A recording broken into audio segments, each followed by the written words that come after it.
అండి మన ఉప్మా గారి అవస్థ. ఉప్మా గారు అంటే ఉప ముఖ్యమంత్రి గారిని మనం చక్కగా ఉప్మా అనుకుంటాం కాబట్టి ఉప్మా గారి అవస్థ అసలు వర్ణనాతీతంగా ఉన్నదండి. ఎందుకు అంటే అసలు ఆయన ఏదో పాపం మన ఎప్పుడైతే బీజేపీ వాళ్ళు వెంకయ్య నాయుడు గారిని మడిగట్టుకోండి, మీరు అవతల దూరంగా కూర్చోండి, మడిగట్టుకుని మీరు చక్కగా పతివ్రతల్లాగా కూర్చోవాల్సిన ప్లేస్లో, దేవతలు కూర్చోవాల్సిన ప్లేస్లో కూర్చోండి అని అంటే పొగబెట్టలేక అన్నట్టుగాను దూరం పెట్టలేక ఒక రకమైన ఒక కుర్చీలో కూర్చోబెట్టింది బీజేపీ గవర్నమెంట్, బీజేపీ పార్టీ ఆ రోజుల్లో. ఆయన అప్పుడు అందుకని ఉపరాష్ట్రపతి లాగా అయ్యాడనమాట. ఉపరాష్ట్రపతి లాగా పనిచేశారు ఆయన. అట్లాగూ పాపం ఇప్పుడు ఆయన ఉపరాష్ట్రపతిలాగా చేసినట్టుగా ఈయన కూడా ఇప్పుడు ఉప ముఖ్యమంత్రిని చేశారు చంద్రబాబు గారు. అందుకని ఉప్మా అంటాం. ఎందుకంటే ఇంత చాలా పెద్ద పదవి కదండి అది, అందుకని మనం ఉప్మా అంటాం. ఆ విషయం కూడా తెలిసి ఏదన్నా అటు ఇటు వెళ్ళాలన్నా కానీ అక్కడ వాళ్ళిద్దరు నన్ను వెళ్ళొద్దన్నారు, రావద్దన్నారు. వరదల్లో మీరు రావద్దండి, మీరు చాలా మీకు కాదు కష్టం, మిమ్మల్ని చూసి ఆ తొక్కిసలాటలో జనాలు కిక్కురుమని చచ్చిపోతారు, వాళ్ళు వందల వేల మంది, కాబట్టి రావద్దండి అని చెప్పారు. పెద్ద మనసు చేసుకుని ఆయన వెళ్ళలేదు. కానీ ఆయనకి మనసులో ఏదో కాస్తో కూస్తో ఏంటబ్బా ఈ చంద్రబాబు నాయుడు గారు నన్ను ఏమన్నా దూరం పెడుతున్నారా అనేది ఏదో ఉంది. కానీ కక్కలేక మింగలేక బాధగా ఉందేమో ఆయనకి. కానీ ఇప్పుడు పరిస్థితులు మాత్రం, ఎందుకంటే చంద్రబాబు గారిని ఆయన కొడుకుని 2018లో తెగ తిట్టాడు ఈయన. మామూలు తిట్లు కాదు, అందరం విన్నాము, సరే అదంతా విన్నాము. సరే ఆ పుండుని ఇప్పుడు కొత్తగా రేగించుకోవటం, పాత పుండుని కొత్తగా రేగించుకుని మళ్ళీ దాని మీద కాస్త కూస్తో ఇంత కారం చల్లుకోవటం బాగుండదు, ఉప్పు కానీ కారం కానీ చల్లుకోవటం బాగుండదు. కానీ ఆయన మాత్రం ఉప్పు కారం చల్లుకోలేక ఆ పుండు మీద కాస్తో కూస్తో కొంచెం ఒక ఐసు గడ్డతో ఇట్టు రుద్దుకుంటున్నట్టుగా అనిపిస్తున్నది అనమాట. ఎందుకు చెప్తున్నానంటే ఇంత ఉపోద్ఘాతం ఆయన చంద్రబాబు గారిని విపరీతంగా పొగిడేస్తున్నాడండి. మామూలుగా పొగడటం లేదు అసలు. ఆ పొగడటం ఎందుకు అంటే ఒక రకంగా చెప్పాలంటే మనం ఏమీ చేయనప్పుడు ఒక డైవర్షన్ చేయాలన్నమాట. అంటే ఏదో ఒకటి అక్కడ ఏదో విచిత్రమైన జరిగిందని చెప్పి అంటే జనాలందరూ అడు చూస్తారు, నా వంక చూడరు. నేను ఏదో ఒక పని చేయాల్సి వస్తుంది, ఆ పని నేను చెయ్యను. అప్పుడు నేనేం చేస్తానంటే ఒక విచిత్రమైన విషయాన్ని ఏదో చేసేసి అటు అందరి డైవర్షన్ని అటు చూపిస్తాను అన్నమాట. అట్లాగే ఈ డైవర్షన్ పాలిటిక్స్ ఇప్పుడు ఈ సూపర్ సిక్స్లు లేకపోతే ఈ షణ్ముఖ వ్యూహమో పాడు వ్యూహమో ఏదో పెట్టుకున్నాడు పాపం.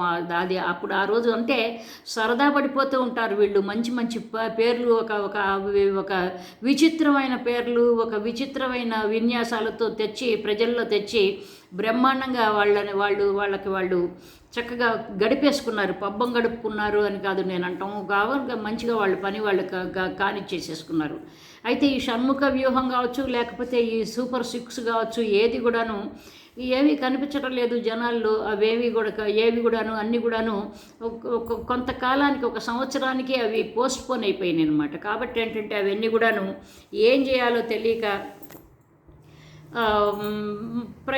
పైగా గవర్నమెంట్ కూడా ప్రయత్నిస్తున్నది. జగన్మోహన్ రెడ్డి మనుషుల్ని కావచ్చు, లేకపోతే ఆయనకి చెందిన పార్టీని కావచ్చు, అనేక రకాలుగా ఆయనకి చెందిన కార్యకర్తల్ని కావచ్చు, నాయకుల్ని కావచ్చు, కొంతమందిని అరెస్ట్ చేసి కొంతమంది మీద అదిగో వాడేదో బూత్ బొమ్మలు తీసుకుంటున్నాడని, ఇదిగో వీడేదో బ్లూ ఫిల్మ్స్ తీస్తున్నాడని, అదిగో వాడేదో ఇంకొక అమ్మాయితో అక్రమ సంబంధాలు పెట్టుకున్నాడని, ఇవన్నీ ఎందుకంటే జనాలకి అలిగి మూకకి ఇవే కదా కావాల్సింది. ఇట్లాంటివే సరదాలు బాగా కావాలి. కాబట్టి ఏదో కీలరిగి వాత పెట్టినట్టుగాను వాళ్ళకి ఏం కావాలో మనకి తెలుసు కాబట్టి అవే వడ్డిస్తాం అనమాట. అట్లా జరుగుతున్నది. అయితే ఇప్పుడు పాపం మన ఉప్మా గారు మాత్రం ఇది కాదు కరెక్ట్గా చేయాలంటే ఇది కాదు, చంద్రబాబు గారిని పొగిడేసిస్తే అయిపోతుంది అని అనుకున్నట్టున్నాడు ఆయన పాపం.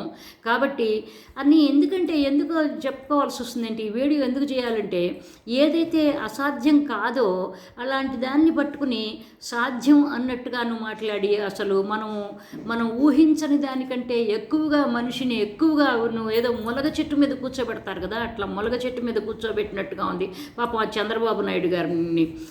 అట్లా మాట్లాడాడనమాట ఈయన. నేను వినిపిస్తాను మీకు, అది వినిపించిన తర్వాత ఇంకొకసారి మాట్లాడుకుందాం. సంవత్సరాలైనా ఆయన ఓపిక నన్ను ఆశ్చర్యపరుస్తుంది. ఆయన మనస్సు మైండ్ నిరంతరం పనిచేస్తూనే ఉంటుంది. ఇందాక మన క్యాబినెట్ మీటింగ్లో కూర్చున్నప్పుడు అసలు ఇంక ఓపిక ఎక్కడి నుంచి వస్తుంది? విపరీతమైన ఓపిక, కాన్స్టెంట్ గా బ్రెయిన్ తిరుగుతూనే ఉంటుంది, సొల్యూషన్స్ ఇస్తూనే ఉంటుంది.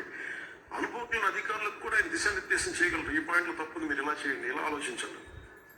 అలాంటి దాంతో పాటు శారీరకంగా ఆయన పడే కష్టం, ఓ 25 ఏళ్ల యువకుడు కూడా కష్టపడ్డాడు. ఇన్ని సంవత్సరాలైనా అదండి సంగతి. అదే చాలా లాంగ్గా ఉంది ఈ వీడియో, కాబట్టి ఏంటంటే ఇది అంతకంటే నేను ఐఎమ్ నాట్ అలౌడ్ అనమాట. I'm not suppose to play this video అనమాట ఇప్పుడు. అందుకని ఏంటంటే అంతకంటే ఎక్కువ చెప్పలేను, నేను అంతకంటే ఎక్కువ చూపించలేను. అయితే దీనిలోనే ఆయన ఇంకొక మాట కూడా అన్నాడండి. చాలా గొప్ప మాట అన్నాడంటే, ఎందుకు అసలు ఆయన ఇప్పుడు ఈ వరదల్లో ఆయన ఇంతంత హెలికాప్టర్లు ఎక్కటాలు, లేకపోతే ఆ జేసీబీలు ఎక్కటాలు, ఆ బోట్లు ఎక్కటాలు అవి అని అవసరమా అని అనుకుంటారు అంటే చాలామంది అన్నారు. కాబట్టి అది దానికి సమాధానం చెప్పలేక వాళ్ళకి ఎట్లా చెప్పాలో తెలియక, అంటే ఏంటంటే మీరు అన్నారు కానీ అన్నట్టుగానే ఇండైరెక్ట్గా దానికి సమాధానం చెప్పడం అనమాట. అంటే ఏంటంటే యంత్రాంగంట, ప్రభుత్వ యంత్రాంగంట ఒక రకంగా వాళ్ళు ఆయన ఓపిక నన్ను ఆశ్చర్యపరుస్తుంది. అటు శారీరకంగా వరదలు వచ్చినప్పుడు మనం అసలు ఆయన పడ్డ కష్టం కొంతమంది అనుకోవచ్చు, ఆయన దిగాల్సింది ఏముంది వచ్చిందంటే కూడా అధికార యంత్రాంగంలో మందపడితనం వచ్చేసింది. చూసారా, అధికార యంత్రాంగంలో మందకడితనం ఎందుకు వస్తుందండి? వాళ్ళందరూ చదువుకున్న వాళ్ళు, 3.5 దశాబ్దాల నుంచి 4 దశాబ్దాల వరకు చేయాల్సిన వాళ్ళు, వాళ్ళ ఉద్యోగాలు వాళ్ళు చేస్తారు. ముఖ్యంగా ఐఏఎస్ ఐపీఎస్ ఆఫీసర్లు వాళ్ళు చేయాల్సిన పనులలో మనం వేరు పెట్టకపోతే వాళ్ళు చాలా చక్కగా చేసేసుకుంటారు. కానీ ఏంటంటే వాళ్ళటండి మందకొడితనం వస్తుంది. అసలు ఎందుకు ఏం మాట్లాడతారో పాపం అసలు ఏంటో మరి మనకు అర్థం కాదు. కానీ నిజంగా సరేలేండి, ఎందుకంటే వీళ్ళు విజ్ఞానవంతులు, వీళ్ళు చాలా మేధావులు కాబట్టి వాళ్ళు చెప్పినవి మనం నిజమే అనుకోవాలి. కాబట్టి ఏంటంటే నిజమే కావాలి. అయితే మందగుడితనం వస్తుంది ప్రభుత్వ యంత్రాంగంలో, ఆఫీసర్లు, అధికారుల్లోని. ఆయనే మొత్తం నడువు కట్టుకుని ఒక కొల్లాయి కూడా కట్టాడు అని చెప్పలేదు ఆయన. ఇంకా అది ఒక్కటే నడువు కట్టేసి బిర్రుగా బిగించేసేసుకుని వచ్చినట్టుగాను మాట్లాడుతున్నాడు ఆయన. పాపం ఇవన్నీ ఎందుకు అనిపిస్తున్నదంటే, మాకు మంచిగా ఏదైనా ఉపమా పదవి తీసేసి అసలు ఆయన్నే ఒక ముఖ్యమంత్రిగా చేస్తాడంటే వాళ్ళ అబ్బాయినే చేయలేదు, ఈయన ఎందుకు చేస్తాడు? అయితే ఆయన ఒక శపథం, మంగమ్మ శపథం లాంటిది ఏదో పెట్టుకున్నట్టున్నారు. నేను మంత్రిగానే ముఖ్యమంత్రిగానే ఉంటాను, నేను నా జీవితకాలం అంతా కూడాను ఎప్పుడు కూడా ముఖ్యమంత్రిగానే ఉంటాను, ఎవరిని ఎవరు ఉన్నా కానీ ఆయనకంటే బాగా చేయటం లేదు అని అనుకుంటాడు అని చంద్రబాబు గారు. కాబట్టి ఏంటంటే అంతకంటే బాగా చేసేవాళ్ళు ఎవరు లేరు కాబట్టి నేనే బెటర్ అనుకుంటారు. కాబట్టి దానిలో ఫిక్స్ అయిపోయారు ఆయన పాపం చంద్రబాబు గారు.